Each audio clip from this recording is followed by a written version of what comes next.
Hello, everyone, and welcome to Financial Accounting.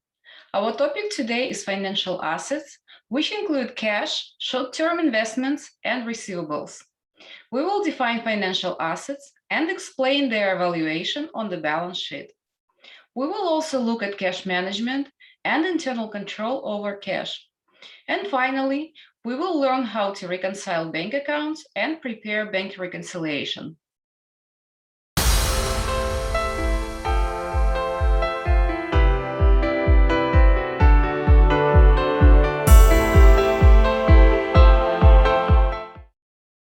How much cash should you have to run a business? On one hand, you need enough cash to pay the bills. On another hand, if you have too much cash on hand, you are losing an opportunity to earn a return by investing your cash. What are financial assets? Financial assets include cash, short-term investments, and receivables. Businesses manage the amounts in each of these categories to make sure they have enough cash to pay the bills and earn return when possible. Cash needs can be met by collections on accounts receivable and by selling investments. Because most accounts receivable have payment due dates, businesses know when to expect payments from customers on accounts. Businesses use this timetable for expected payments to help plan for future cash needs. When a business has excess cash on hand, it is typically invested. If the cash will be needed in the near future, then short-term investments are made. Some businesses have enough excess cash on hand to warrant overnight investing. Investing in short-term investments helps a business use its excess cash to earn a return until the cash is needed. Then the short-term investment is sold and the cash is available for use. On the balance sheet, cash and cash equivalents are reported at their face amount. Short-term investments are reported at their current market value. Remember, we studied the cost principle? Short-term investments are an exception. Accounts receivable are reported at their net realizable value. Net realizable value is the amount of the accounts receivable the business expects to collect.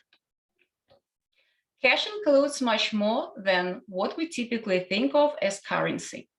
It includes the typical items such as paper, money, and coins, but it also includes bank credit card sales, travelers' checks, money orders, and checks. Cash is defined as any deposits that banks will accept. Cash equivalents are short-term investments, usually with a maturity date of less than 3 months, that have little risk of market value changes. Cash equivalents are combined with cash on the balance sheet. Restricted cash is cash that has been set aside for a particular use and is not available for paying current liabilities. Restricted cash is not a current asset. Rather, it is classified as an investment on the balance sheet. A line of credit is an agreement between a bank and a business when the bank agrees in advance to lend a specific amount of money to the business. When a business opens a line of credit, there is no transaction recorded. Rather, a business will disclose the information about the line of credit in the notes to the financial statements. When the business borrows from the line of credit, the business receives cash and incurs a liability. The cash account is debited and the line of credit account is credited. For example, if you borrow $100,000, the bank will send you the money to your business checking or savings account. When you receive cash, you debit the cash account, $100,000, and credit the line of credit account, also $100,000. The business can continue to borrow up to the limit on the line of credit. The business can also make payments to reduce the liability at any time. Any unused line of credit must be disclosed in the notes to the financial statements. Cash management is a comprehensive system that helps accurately account for cash, helps prevent theft of cash and fraud, helps assure the availability of adequate amounts of cash, and helps avoid having unnecessarily large amounts of idle cash on hand. Many businesses have large departments that have the responsibility of properly managing the business's cash needs. An internal control system is a collection of policies and procedures that protect assets, ensure reliable accounting, promote efficient operations, and urge adherence to company policies. Because cash is easily susceptible to theft, the internal controls over cash are extremely important. Internal controls for cash include segregation of duties, such as authorization, custody, and recording of cash transactions, preparing a cash budget, preparing a control listing of cash receipts, requiring daily deposits, making all payments by check or electronic form of payment, requiring that every expenditure be verified before payment, and promptly reconciling bank statements. When a cash drawer is over or short, the account cash over and short is used to record the difference. Management monitors the balance in the cash over and short account to determine if there is a problem with cash shortages or overages. The account is debited for cash shortages and credited for cash overages. Companies, as well as anyone who has a personal bank account, should prepare a bank reconciliation on a regular basis. Because humans are involved in business and personal accounting, it is likely that errors may occur, and a bank reconciliation helps identify these errors and correct them. The bank reconciliation explains the difference between cash reported on the bank statement and cash recorded in the ledger account. Why are the balances different on the bank statement and the cash ledger? It is due to timing differences. For example, some checks that you mailed to vendors can still be outstanding at the end of the month. Now let's look at how to prepare a bank reconciliation in more details.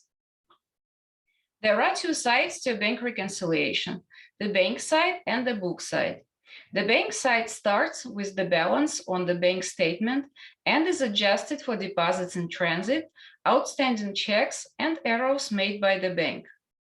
The book side begins with the cash balance in the ledger and is adjusted for collections made by the bank on the company's behalf, interest earned, bank service charges, customer checks drawn on accounts that were insufficient, and errors made. All reconciling items on the book side require an adjusting entry to the cash account. Examples of collections made by the bank on a company's behalf are when the bank acts as a collection box for customer payments, or when the bank collects a note receivable from a customer. The July 31st bank statement for Siemens Company indicated a cash balance of $9,610.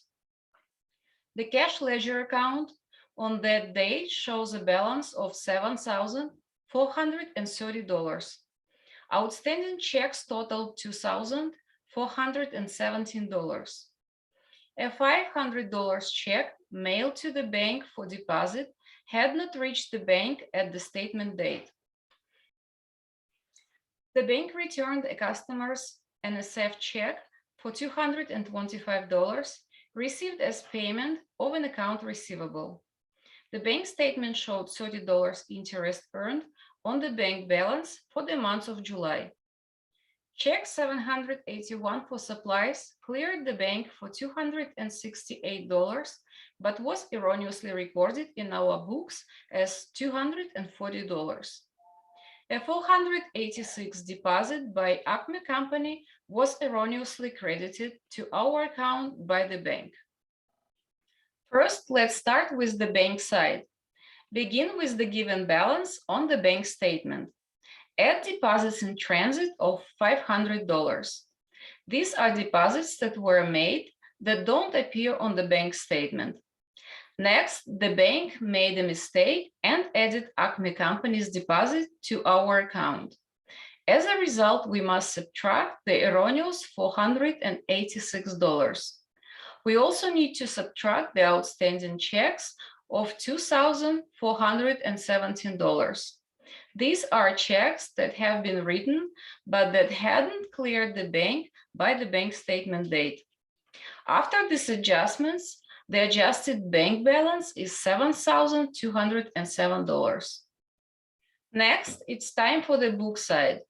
Start with the given cash balance from the ledger.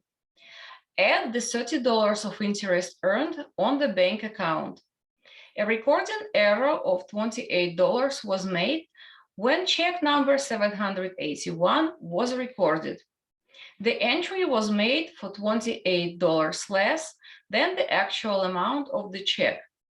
To correct this error, subtract $28 from the book balance. Next, a check that was accepted from a customer turned out to be drawn on an account that didn't have sufficient funds. When the check was received, it increased our cash balance, so now $225 must be subtracted from our cash balance. After these adjustments, the adjusted book balance is $7,207. Let's look at the journal entries required. Entries are only made for items on the book side of the reconciliation. First, debit cash and credit interest revenue for the amount of the revenue earned. Second, debit supplies inventory and accounts receivable and credit cash. The debit to supplies inventory is to correct the error made earlier. The debit to accounts receivable creates an account for the amount of the insufficient fund check received from a customer. Thank you for watching this video, and feel free to share it with anyone who might also be interested in learning accounting. In the next video, we will continue talking about financial assets and we'll take a closer look at short-term investments. Don't forget to subscribe so you don't miss the next video, and I will see you soon.